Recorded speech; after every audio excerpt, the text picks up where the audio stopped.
নিজেদের লোকের জন্যই ব্যবস্থা গ্রহণ করা যাচ্ছে না। শুধু তাই নয়, আরেকটি পেপারে এখানে খুব সম্ভবত এই টেবিলে আমার হাতের ডান দিকে একজন সাংবাদিকের সাথে পরিচয়, উনি বোধহয় প্রতিদিনে বাংলাদেশ প্রতিদিনে খুব সম্ভব বাংলাদেশ প্রতিদিনে বোধহয় একটি নিউজ এসছে কয়েকদিন আগে যে আপনার কোনো কাজই ঘুষ ছাড়া। তারপরে বোধ হয় আরেকটা পত্রিকায় এরকম অনেকগুলো পত্রিকায় এরকম নিউজ এসছে। তো এই যে নিউজগুলো আসছে, এই নিউজগুলো কি প্রমাণ করে? আজকে বোধ হয় একটা পত্রিকায় নিউজ এসছে, এই অবৈধ সরকারের অবৈধ এক মন্ত্রী বলেছে যে তারা যদি ফাইল যেগুলো আসে মন্ত্রীদের কাছে সই করার জন্য, সেই ফাইলের বিষয়বস্তু বিবেচনা করে যদি তারা ইয়েস বা নো করে, তাতে তাদের মন্ত্রিত্ব থাকে না। এবং উদাহরণস্বরূপ বলেছে যে কোনো একটি ফাইল এসেছিল, যে ফাইলটিতে সে যদি সই না করতো, কোনো একটি নির্দিষ্ট কোম্পানির প্রায় 100 কোটি টাকা লস হতো, কিন্তু পলিটিক্যাল তার দলের রাজনৈতিক প্রভাবের কারণে বাধ্য হয়ে সে সেই ফাইলটিতে সই করেছে, না হলে তার মন্ত্রিত্ব থাকতো না। এই কথাগুলো এখন তাদের মুখ থেকেই আসছে। আমরা যে আদর্শে বিশ্বাস করি, এখানে উপস্থিত আমাদের প্রত্যেকের বেলায় একটি কথা কিন্তু প্রযোজ্য, একটি কথা কিন্তু সত্য, একটি কথা কিন্তু সঠিক। কি? সেটি হচ্ছে যে আমরা সকলে প্রবাসী, কিন্তু অর্থাৎ একদিন না একদিন ইনশাল্লাহ আমরা আমাদের মাটিতে ফিরে যাব, অর্থাৎ এটি আমাদের স্থায়ী ঠিকানা নয়। তো যেটি আমাদের স্থায়ী ঠিকানা, সেটিতে যদি কোনো কেউ কষ্টে থাকে, মানুষ যদি কষ্টে থাকে, অবস্থা যদি ভালো না থাকে, সামগ্রিক অবস্থা যদি, অর্থনৈতিক অবস্থা, আইন শৃঙ্খলা অবস্থা, শিক্ষার অবস্থা যদি ঠিক না থাকে, সেটি আমরা যে আদর্শের রাজনীতি করি না কেন, আমাদেরকে কিন্তু কিছুটা হলেও একটু চিন্তিত করে, একটু ব্যথিত করে, একটু কষ্ট করে। কাজেই রাইট রাইট, রং রং, এটি বলতে কিন্তু আমাদের দোষ নেই। সাদাকে সাদা বলতে আমাদের শিখতে হবে, বলতে হবে। কালোকে কালো বলতে আমাদের শিখতে হবে, বলতে হবে। কাজেই আপনাদের সকলের কাছে আমার একটি অনুরোধ থাকবে, সাংবাদিক ভাইদের কাছে আমার অনুরোধ থাকবে, হয়তো আমরা ইফতারের পরেও আলোচনা করব, কিন্তু আমরা মাথার মধ্যে এই জিনিসটা নিয়ে আলোচনা করব যে যেটি খারাপ, যেমন আপনাদের ক্ষেত্রে আপনারা দেখেছেন রাজনৈতিক প্রতিপক্ষ বা বিরোধী রাজনীতির বেলায় কি হচ্ছে বাংলাদেশে আজকে কি হচ্ছে, এটি আপনারা নির্দ্বিধায় দেখছেন, একদম পরিষ্কার চোখে দেখছেন। কিন্তু আজকে যদি আমি পাল্টা প্রশ্ন আপনাদেরকে করি, যে দেখেন আপনাদেরই এই যে যদি স্ট্যাটিস্টিক্সগুলো ঘাটি, খবরাখবর, আপনাদের পরিবেশিত খবরই, আপনারা যারা বিভিন্ন চ্যানেলের, ইলেকট্রনিক চ্যানেল বলেন বা বিভিন্ন পত্র পত্রিকার প্রতিনিধি এখানে যারা আছেন, আপনাদের পরিবেশিত খবরগুলোও যদি আমরা ঘাটাঘাটি করি, তাহলেও দেখবো যে গত 6 বছরে প্রায় 15 থেকে 20 জনের মতন সাংবাদিক নিহত হয়েছে। কেন নিহত হয়েছেন? এই যে বর্তমানে যে অবৈধ সরকার আছে, তাদের নেতাকর্মীদের দ্বারা নির্যাতিত হয়ে নিহত হয়েছে। এবং এখনো বেঁচে আছেন এরকম বহু সাংবাদিক আছেন যারা এই দলের লোকজনের দ্বারা নির্যাতিত হয়েছেন, বিভিন্ন কষ্টে তারা বেঁচে আছেন। তাহলে আমি যদি আপনাদেরকে আজকে প্রশ্ন করি, আপনারা সবসময় রাজনীতিবিদকে প্রশ্ন করেন, কিন্তু আমরাও তো আপনাদের, কারণ দেশে যখন কোনো একটি ঘটনা ঘটে, আপনাদের অফিসে অনেক টেলিফোন আসে না? সেটা যে দেশেই থাকেন বিদেশেই থাকেন, সংবাদপত্রের অফিস হিসেবে দেশের মানুষ, প্রবাসীরা ফোন করে, ভাই শুনলাম এরকম একটা ঘটনা, এর সম্পর্কে একটু বলেন। ফোন আসে না? ঠিক সেরকম দেশের নাগরিক হিসেবে আজকে আমরাও আপনাদেরকে জিজ্ঞেস করতে পারি, আচ্ছা ভাই, আমরা একটি গণতান্ত্রিক দেশে থাকি, আমরা এখানে যে যেই পেশায় থাকি, যে যেটাই করি না, কিন্তু গণতন্ত্রের চর্চা প্রতিদিন আমরা চোখের সামনে দেখি, এই দেশের মানুষ করছে, এই দেশের রাজনৈতিক দলগুলি করছে, এই দেশের সরকার করছে। আমরা যখন দেখি ঢাকায় জাতীয় প্রেস ক্লাব দখল হচ্ছে, মারামারি হচ্ছে, তখন কি আপনাদের বলার কি কিছুই থাকে না? আপনারা যারা এখানে এই মহান পেশার সাথে জড়িত আছেন, নিশ্চয়ই আপনাদের বক্তব্য আছে। আমরা আপনাদের কাছে সেই বক্তব্য জানতে চাই আজকে, যে এই বিষয়ে আপনাদের বক্তব্য কি। সংসদ দখল হয়ে গেছে, ক্ষমতার যে গায়ের জোরে বন্দুকের নলে দখল হয়ে গেছে বাংলাদেশের। তাহলে তো আজকে দেখছি যে এই যে মহান পেশা, সাংবাদিকতা যে মহান পেশা বলে, এই পেশার যে একটি একটি রাজনীতি যেরকম একটি একটি একটি নির্দিষ্ট জায়গা থেকে, একটি পবিত্র জায়গা থেকে বলা হয় পবিত্র সংসদ, আমরা যদি ধরে নিই সাংবাদিকতার একটি পবিত্র জায়গা আছে, একটি মিলনস্থল আছে, সেটি হচ্ছে জাতীয় প্রেস ক্লাব, ঢাকা জাতীয় প্রেস ক্লাব। এদিকে যদি সাংবাদিকদের পবিত্র মিলন মেলা ধরে নিই, আমরা মহান মিলন মেলার একটি জায়গা ধরে নিই, সেটাও তো আজকে দখল। তাহলে এই বিষয়ে আপনাদের কি বক্তব্য? আমরা যদি আজকে সাংবাদিকদের কাছে আমরা রাজনৈতিক দল হিসেবে বা দেশের নাগরিক হিসেবে আপনাদের কাছে আমরা জানতে চাই আজকে, আচ্ছা যে সাগর রনির যে ঘটনা ঘটলো, আপনাদের সহকর্মীদের বেলায় যে ঘটনাটা কেন ঘটলো, এই ব্যাপারে আপনারা কতটুকু আগাতে পারলেন? এই যে অবৈধ শেখ হাসিনা অবৈধভাবে যে ক্ষমতা দখল, সে যেখানে নিজে বলল, তার মন্ত্রী বলল যে তারা এই ব্যাপারটি তদন্ত করছে, দেখছে, যেভাবেই হোক এটির একটি সুরাহা তারা করবে। কি হলো সেটি? সাংবাদিক ভাইয়ের কাছে তো আমরা এই প্রশ্নগুলো করতে পারি, জানতে পারি। আপনারা যেরকম আমাদের কাছে অনেক কিছু জানতে চান, আমরাও আপনাদের কাছে জানতে চাই। কাজেই এই যে ঘটনাগুলো ঘটছে, এগুলো শুধু আজকে দেশের রাজনীতিবিদ, বিরোধী রাজনৈতিক নেতাকর্মী তাদের সাথে ঘটছে না, আপনাদের সাথেও ঘটছে। কিন্তু আপনারা যারা এই মহান পেশার সাথে আছেন, আপনাদের এবং আমাদের পার্থক্য কি?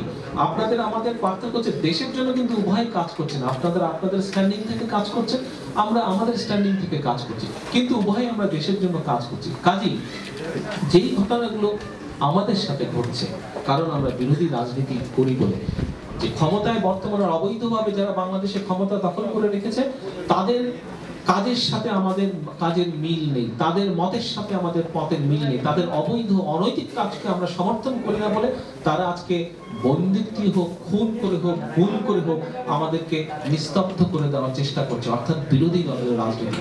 কিন্তু একই বিষয় তো আপনাদের বেলাও প্রযোজ্য হয়ে যাচ্ছে। সাংবাদিক ভাইরা, আপনারা যারা সত্য কথা বলতে চাচ্ছেন, আপনারা যারা আজকে হলমার্কের ওই লোকগুলোর নাম বের করে দিতে চাচ্ছেন, তদন্ত সঠিক তদন্ত রিপোর্টগুলো চাচ্ছেন, আপনারা আজকে সরকারের দুর্নীতি নিয়ে যে কথা বলতে চাচ্ছেন, আপনাদেরও মুখ বন্ধ করে দেওয়ার চেষ্টা করা হচ্ছে, আপনাদেরও হাত ভেঙে দেওয়ার চেষ্টা করা হচ্ছে। এই যে এক মন্ত্রী, একটা লোককে মন্ত্রী বানিয়েছে এই অবৈধ সরকার, কি জানি নাম, কি সমাজ কল্যাণ, কি জানি, মহসিন। এই মন্ত্রী কিছুদিন আগে টেলিভিশনে আপনাদের এই মহান পেশায় যারা নিয়োজিত তাদেরকে নিয়ে কতগুলো কথা বলেছে। আপনারা নিজ বিবেচনা বলুন, সেই মন্ত্রী যে কথাগুলো বলেছে, আজকে ভাই টু ভাই যদি আমি আপনাদেরকে প্রশ্ন করি যে সে আপনাদের পেশার মানুষগুলোকে নিয়ে যেই কথাগুলো বলেছে, আপনার সন্তান বা আপনার বয়সে ছোট বা আপনার মুরব্বী, তাদেরকে টেলিভিশনের সামনে নিয়ে একসাথে বসে কি ওই কথাগুলো শোনা সম্ভব? সেই যে ওয়ার্ডগুলো ব্যবহার করেছে, এইটা আমাকে ইয়েস অর নো বলুন প্লিজ। আপনারা কি মনে করেন যে ওই মন্ত্রী যেই কথাগুলো ব্যবহার করেছে, যেই শব্দগুলো ব্যবহার করেছে, আমার পকেটে লেখা আছে কিছু কিছু শব্দ, বাট আমার মনে হয় যে এখানে অনেক আমার ছোট মেয়ে আছে এবং আমার পাশে একজন মুরব্বী আছে, আমার পক্ষে রিড আউট করা সম্ভব না, ইম্পসিবল ব্যাপার। আমাদের যে দেশের যে ঐতিহ্য আছে, আমরা যেভাবে মুরব্বীকে শ্রদ্ধা করি, আমরা যেভাবে ছোটদেরকে স্নেহ করি, যেই কালচার আছে, তার ভিত্তিতে এই কথাগুলো বলা সম্ভব নয়, এই কথাগুলো শোনাও সম্ভব নয়। কাজে আমরা বুঝলাম বিএনপি করি, আমাদের সাথে শেখ হাসিনা এইসব আচরণ করছে, আপনাদের সাথে কেন করছে? এই প্রশ্নটি কিন্তু আজকে অনেক গুরুত্বপূর্ণ। এই প্রশ্নটি আজকে কিন্তু সবাইকে চিন্তা করতে হবে। আমরা তার রাজনীতি সমর্থন করি না, আমরা তার অনৈতিক কাজ সমর্থন করি না, সেই জন্য সে আজকে তার বন্দুক বাহিনী, পেটোয়া বাহিনী আমাদের পেছনে লাগিয়েছে, আমাদেরকে গুম খুন করছে, আমাদের বিরুদ্ধে মন গড়া কেস দিচ্ছে জোর করে। কিন্তু একই তো কাজ আপনাদের সাথে হচ্ছে। কেন হচ্ছে?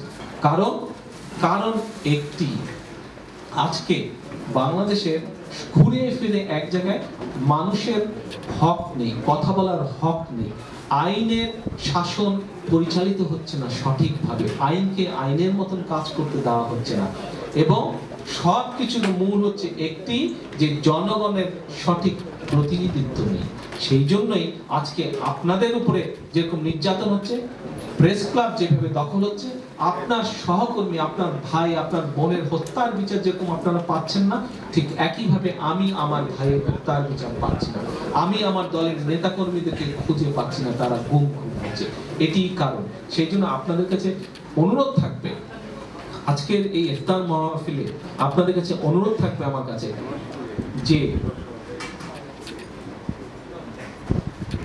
যে আসুন আমরা সকলে মিলে যেটি সঠিক সেটিকে সাপোর্ট করি।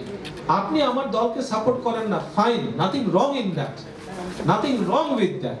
আমার প্রয়োজনই আপনি আমার দলকে ভোটের দিন আপনি আপনার যাকে সাপোর্ট করেন আপনি তাকেই ভোট দিবেন। কিন্তু এটি কি সঠিক নয় যে এমন আমরা একটু আগে আমি বলেছি যে আমরা এমন একটি দেশে বাস করছি যেখানে আমরা প্রতিদিন দেখছি কিভাবে প্রত্যেকটি রাজনৈতিক দল গণতন্ত্রের প্র্যাকটিস করছে। আমরা প্রতিদিন দেখছি কিভাবে বিভিন্ন সংগঠন যেগুলোর সাথে দেশের মানুষের স্বার্থ জড়িত তারা মানুষের মতামতের ভিত্তিতে পরিচালিত হচ্ছে। আমরা প্রতিদিন দেখছি।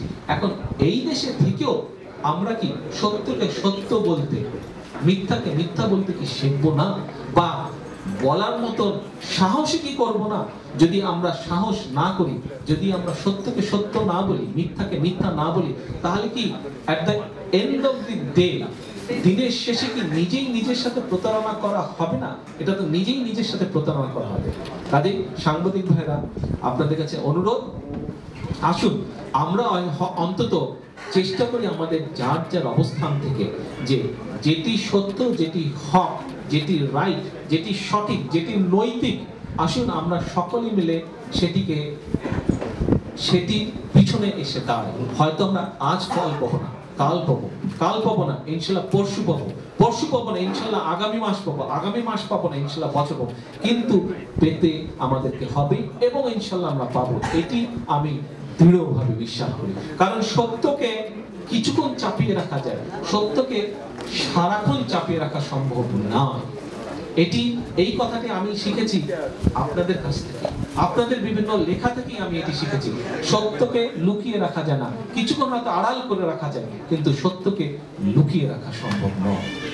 সাংবাদিক ভাইরা, ইফতারের টাইম চলে এসছে, আমি আবারও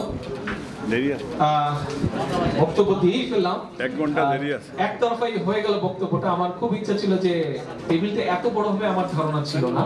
আমার ধারণা ছিল টেবিলটা হয়তো আরো একটু ছোট হবে, হয়তো আরো একটু ক্লোজ আমরা বসতে পারবো, সো দ্যাট আমরা কথাবার্তা বলতে পারবো। তো আমি জানি না এখন আয়োজনের 1 ঘন্টা টাইম।